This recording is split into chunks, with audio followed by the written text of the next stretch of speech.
My name is Stuart Parkin. I'm a director here at the Max Planck Institute for Microstructure Physics in Halle in Germany.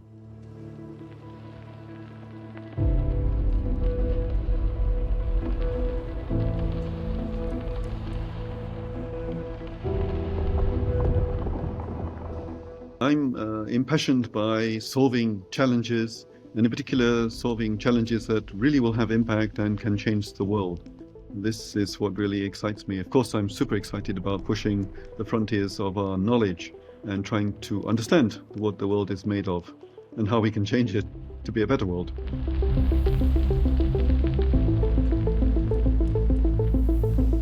The impact of our work is that we've basically had enormous impact, I think, in terms of being able to store the data that drives the modern world.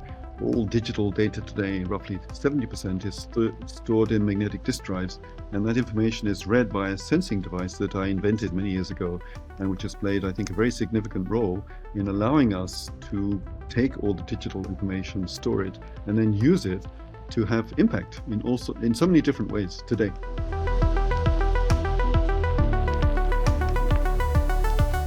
One can do anything if one has a true passion for something. I think this is really important. And I think also one has to recognize that solving difficult challenges can take a lot of time. So in my own case, for example, we invented a technology for storing data not in magnetic disk drives, but in a new form, a spintronic device, a magnetic tunneling junction device. And it's taken more than 20 years from first proposing and then showing it's possible, and then developing materials that can be manufactured on a large wafer scale environment, and then having impact in this way and having the devices that can supersede existing devices because of their superior properties.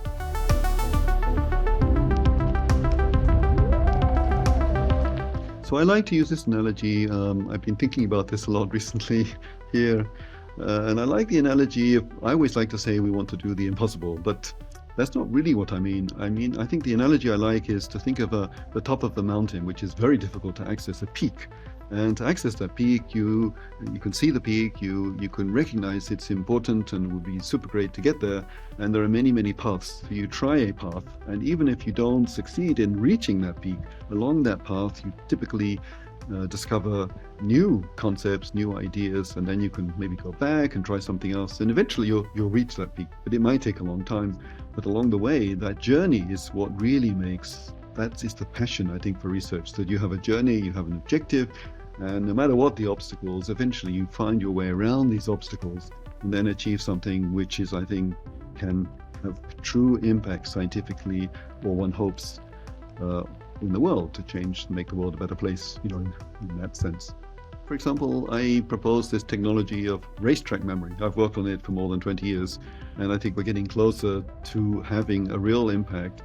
It's a very interesting concept, I believe, in which we could build new types of devices for storing data, in which the data stored in spintronic fashion is actually you move the data, which is a very interesting concept in solid state devices. When I first proposed this, people told me, oh, it's impossible.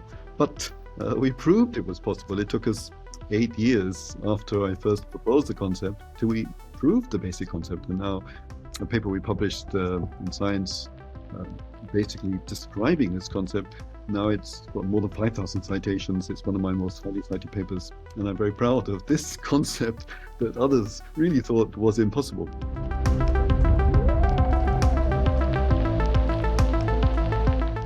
You want to be challenged. It's not easy to have an impact scientifically or on the world itself.